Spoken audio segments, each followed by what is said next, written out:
شہداء کے خون میں خوشبو سنگھائی اللہ نے ان کو. یہاں تک تھا کہ راکٹ لانچر کو وہ جانتے نہیں تھے کہ یہ ہے کیا ہے. اس میں پانی پیتے تھے, اس کا جو لانچر ہوتا ہے نا اس میں پانی پیا کرتے تھے.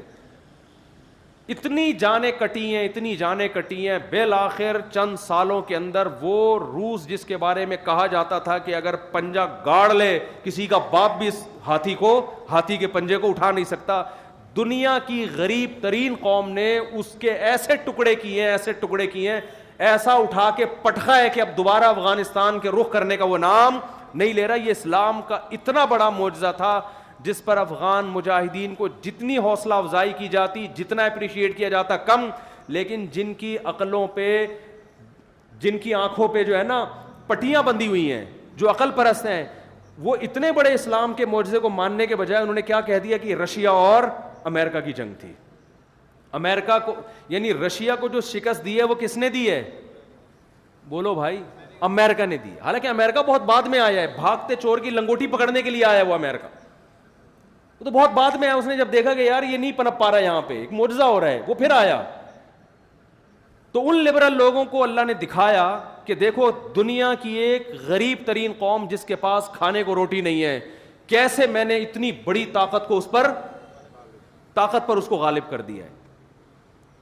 لیکن ہمارے جو پڑھا لکھا طبقہ ہے نا, عقل کے اندھے, انہوں نے کیا کہا کہ یہ کس کی جنگ ہے؟ یہ رشیا, یہ امریکہ, اور یہ امریکہ کی سازش تھی. اور حالانکہ امریکہ کا کوئی بھی فوجی وہاں جا کے لڑا نہیں ہے. بعد میں آ کے انہوں نے تعاون کیا جب دیکھ رہے کہ یہ واقعی یہ رشیا یہاں جنگ جیت نہیں سکتا.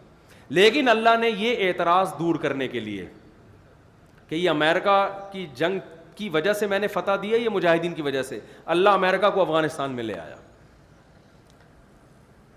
20 سال ہو گئے امریکہ افغانستان میں گھاس کھا رہا ہے, اور ایڑی چوٹی کا زور لگا لیا. امریکہ نے کون سا ایسا تجربہ ہے جو افغانستان کی سرزمین میں نہ کیا ہو؟ ڈیزی کٹر بم 32 ہزار ٹن وزنی بم استعمال کیے. ایسی ٹیکنالوجی اس نے استعمال کی ہے جو تاریخ میں اب تک کسی جنگ میں اتنی زبردست ٹیکنالوجی استعمال نہیں ہوئی. اتنے غریب, بالکل اس کی مثال جیسے کوئی مرغی کو توپ سے اڑانے کی کوشش کرے نا, تو امریکہ نے وہی مثال یہاں قائم کی. افغانستان جیسے غریب ترین ملک جن کے پاس کھانے کو روٹی نہیں, سر چھپانے کے لیے چھپڑے نہیں ہیں, اس غریب ترین کھنڈر ملک کو توپ کے ذریعے فتح کرنے کی کوشش کی ہے. لیکن غلبہ کس کا ہوا ہے؟ مرغی کا. نہیں آ رہی میرا خیال باس. یہ تو میڈیا کوریج نہیں کر رہا, میڈیا بتا نہیں رہا ہے, کیونکہ ڈنڈا کس کا ہے؟ امریکہ کا. وہ کہہ رہا ہے بھائی وہ چیزیں بتاؤ جو میں اجازت دوں, جو میں اجازت نہیں دوں اس کی آپ کو بتانے کی پرمیشن نہیں ہے. ایک بات بتاؤ, یہ اسلام کا بہت بڑا معجزہ نہیں ہے؟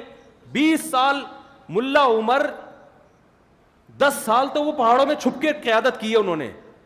دنیا میں کوئی ایسا کمانڈر دیکھا آپ نے جس کو سیٹلائٹ سیارے سونگ رہے ہوں, اس کی اپنی قوم, اپنی عوام, اس کے بہت سارے لوگ اس کے خلاف ہوں, وہاں جو گورنمنٹ قائم ہو وہ اس کے خلاف ہو, سارے مل کے اس کو پکڑنے کی کوشش کر رہے ہو, پہاڑوں میں چھپ کے چھپ بھی رہا ہو, اور 52 ملکوں سے اکیلا لڑ بھی رہا ہو. ہر ملک نے جا کے افغانستان میں تجربہ کیا ہے. فرانس کی فوجیں وہاں آئیں, کینیڈا کی فوجیں وہاں آئیں, ترکی کی فوجیں وہاں آئیں, اور جناب نہیں ہے ایسے ایسے ملک جو ہم نے کبھی سنے ہی نہیں تھے. ہالینڈ وہاں پہنچا, سب جرمنی وہاں پہنچا, اور ان کی اپنی آرمی بھی انہی کے ساتھ. اور چند نہتے لوگ جن کے پاس کھانے کو روٹی نہیں ہے, پہننے کو کپڑا نہیں ہے, کسی کو پتہ چل جائے کہ یہ طالبان ہے تو فوراً اریسٹ ہو رہا ہے, وہ کوئی ان کے حق میں تقریر کرے تو فوراً گرفتار ہو رہا ہے. ایسے قوم میں پہاڑوں میں چھپ کے ایک شخص کمانڈ بھی کرتا ہے اور 52 ملکوں سے اپنی آرمی کو لڑا بھی رہا ہے. خدا کی قسم یہ اس کا کمال نہیں ہے. یہ کس کا کمال ہے؟ یہ اسلام کا کمال ہے. کیونکہ آج افغانستان میں اگر شکست ہو جاتی اور امریکہ کا ہولڈ مضبوط ہو جاتا تو اگلا نمبر پاکستان کا تھا. پاکستان تباہ و برباد ہو جانا تھا پاکستان میں. اور پاکستان کی تباہی کا مطلب پتہ ہے کیا ہے؟ سعودی عرب ختم. کیونکہ اسرائیل اور سعودی عرب میں سوائے صحراؤں کے درمیان میں اور کوئی اسپیڈ بریکر بھی نہیں ہے. یعنی اسرائیل کے ٹینک اگر آج مکہ پہ قبضہ کرنے کی کوشش کرتے ہیں تو اتنا بھی نہیں کہ درمیان میں 2-3 اسپیڈ بریکر بنا دو کہ یار تھوڑا سا یوں کر کے ان کو آنا پڑے. سیدھا پہنچیں گے ایک ہفتے کے اندر مکہ کے اندر. اور عربوں کے پاس فی الحال کوئی ایسی آرمی نہیں ہے جو اسرائیل کے مقابلے میں آ کے کھڑی ہو جائے. وہ آرمی پاکستان کے پاس ہے جو کسی حد تک لڑ سکتی ہے.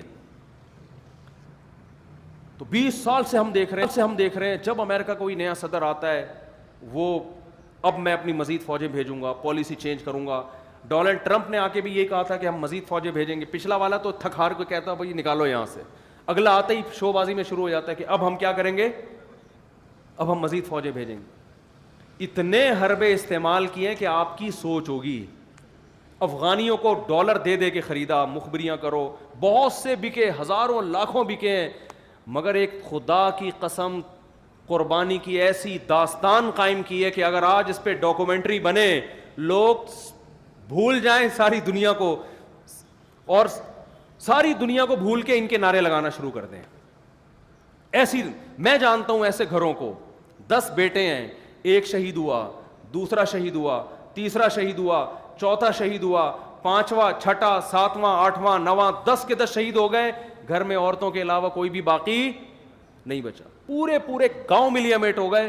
مگر جیسے ایک سانپ کو اگر ایک چیونٹی دبوچتی ہے تو ایک جب پکڑ لینا تو وہ مرے یا جیے, لیکن آہستہ آہستہ دوسری, تیسری, چوتھی, 5ویں, 6ٹی, 7ویں, تو سانپ اپنے پھن کے باوجود اور زہر کے باوجود بالآخر ان چیونٹیوں سے ان کی استقامت کی وجہ سے شکست کھاتا ہے.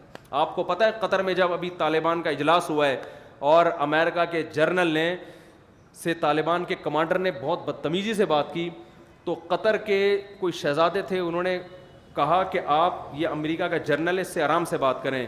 اس نے کہا یہ تمہارا باپ ہوگا, میرا باپ نہیں ہے. نہیں آئی میرا خیال ہے بات. ایک پگڑی پہن کے ایک پٹھان امریکہ کے جنرل کی آنکھوں میں آنکھیں ڈال کے بات کر رہا ہے کہ اس سے تمیز سے تو بات کرے گا, میں اس سے تمیز سے بات, میں جس طرح بھی کروں یہ میری سنے گا. بہت مشکل ہے بات سمجھانا. تو یہ بہت عرصے سے چل رہے ہیں مذاکرات, 2011 سے مذاکرات ہو رہے ہیں, پھر ڈرامے. بالآخر امریکہ نے ہتھیار ڈالے ہیں اور کہا بھائی تو مجھے عزت کے ساتھ یہاں سے جانے دے. اور اب وہ پتہ ہے اپنی ذلت کیسے چھپا رہے ہیں. آپ نے دیکھا ہوگا آج کل ویڈیوز آ رہی ہیں, افغانی انٹرویو لے رہے ہیں امریکی کا. امریکی کہہ رہے ہیں ہم یہاں سے جا رہے ہیں, آپ کو کیسا لگ رہا ہے؟ ہمیں بالکل بھی اچھا نہیں لگ رہا, آپ یہاں سے جا رہے ہیں, آپ کی وجہ سے یہاں بہت کیا تھا. اب اس طرح سے اپنی ذلت بولو چھپائی جا رہی, ہمیں بالکل بھی اچھا نہیں لگا. بالکل ابھینندن والی بات ہو گئی کہ اس کو پکڑ کے نہلا دھلا کے چائے وائے پلا کے رخصت کیا. کیسا لگا؟ بہت اچھا لگا, مجھے چائے بھی ملی, نہایا بھی, بہت مزہ آیا الحمدللہ. ابے تو تجھے چائے پلانے کے لیے بھیجا تھا ہم نے تمہیں وہاں پہ. سوال پیدا ہوتا ہے نا. اب ہر ایک انٹرویو لے رہا ہے, وہ جگہ جگہ کلپ آ رہے ہیں اس انٹرویو کے. وہ امریکہ اپنی جھیپ مٹانے کے لیے, یار تم کس سے پٹے ہو یار؟ پاکستان سے بھی پٹتے تو کوئی بات تھی, انڈیا سے پٹتے کوئی بات تھی, ایران سے پٹتے کوئی بات تھی. کس سے پٹے ہو؟ جن کے پاس آرمی نہیں ہے, جو موسٹ وانٹڈ بنے ہوئے ہیں, جنہیں کوئی ملک ٹھکانہ دینے کے لیے تیار نہیں ہے, جن کے حق میں کوئی مضمون لکھنے کے لیے تیار نہیں ہے کہ پکڑا نہ جاؤں, جو دہشت گردی کی ایک علامت بن چکے ہیں دنیا میں. تم نے ہی بنایا ان کو, تم نے ان کی حکومت گرائی, نئی حکومت بنائی, الیکشن کرائے, سڑکیں بنائی, یہ کیا وہ کیا, اور بغیر کسی ایگریمنٹ کے پتلی گلی سے نکل رہے. ویسے ہی چھوڑ کے جا رہے. ایگریمنٹ یہی ہوا کہ ویسے ہی جہاں سے چلے تھے وہیں. کتنا زور لگایا ایک ایک کمانڈر کو خریدنے میں, سونے میں تولیں گے تمہیں. یہاں تک آفریں کی گئی ہیں طالبان کے کمانڈروں کو کہ بھائی تم دنیا کے جس کنٹری میں شاہی محل چاہتے ہو وہاں تمہیں محل بنا کے دیں گے. وہ پہاڑوں پہ رہ رہے ہیں, وہ کہہ رہے ہیں نہیں بھائی. تو یہ کیا ہے؟ لیظہرہ علی الدین کلی, یہ ختم ہونے والا مذہب نہیں ہے اسلام. جہاں طاقت کی بات آئے گی وہاں طاقت, جہاں ڈیبیٹ کی بات آئے گی وہاں بحث کی دنیا میں بھی غالب آئے گا. تو قربانی دینے والوں نے الحمدللہ قربانی دے کر ایک بہترین تاریخ رقم کر دی ہے. کاش سینما گھروں میں کوئی ڈاکومنٹری چلے جس میں امریکہ کی شکست کو اور افغان طالبان کی قربانیوں کو دکھایا جائے. مجھے یاد ہے آج سے 11 سال پہلے میں یوٹیوب پہ ایک امریکی فوجی کا انٹرویو سن رہا تھا. وہ میدان جنگ میں مشین گن لے کے طالبان کی طرف رخ کر کے بیٹھا ہوا ہے. ایک اخباری نمائندے نے اس سے انٹرویو لیا, یہ ٹی وی چینل نے, کہ تمہیں یہاں کیسا لگ رہا ہے لڑتے ہوئے. اس نے کہا دے فائٹ ٹو ڈائی, یہ لوگ لڑتے کس کے لیے ہیں؟ موت کے لیے. اور ایک امریکی جرنل کا انٹرویو آیا, وہ بھی میں نے خود سنا, اس نے کہا کہ اس جنگ میں خدا ان کے ساتھ ہے, ہمارے ساتھ نہیں ہے. تو بھائی یہ اسلام کا ایک بہت بڑا معجزہ ہے, بہت بڑا معجزہ ہے جو دنیا میں ظاہر ہوا ہے, لیکن میڈیا اس کو کوریج دے نہیں سکتا, ہم بھی نہیں دے سکتے, میڈیا تو دور کی بات, کیونکہ وہ آخری کوریج ہی ہوگی. ایسے ہی ہے جیسے آپ اخبار میں ریاض بصرہ کا انٹرویو شائع کر دو تو اس کے بعد کیا ہوگا, ظاہر ہے وہ آخری ہی ہوگا, کر نہ دیں کہیں. ریاض بصرہ کا ہمارا کوئی تعلق نہیں ہے, میں ایک مثال دی ہے. تو دوستو دیکھیے آج اس ویڈیو کو, تو ویڈیو اچھا لگا تو لائک کرنا. تو اس ویڈیو میں جو اسلام کا زندہ معجزہ ہے وہی مفتی طارق مسعود نے بتایا. تو آج کی اس ویڈیو اتنا تک. نیکسٹ ریئیکشن ویڈیو دیکھنے کے لیے چینل کو ابھی سبسکرائب کیجئے, اور ملتے ہیں نیکسٹ ویڈیو میں. تب تک کے لیے خدا حافظ.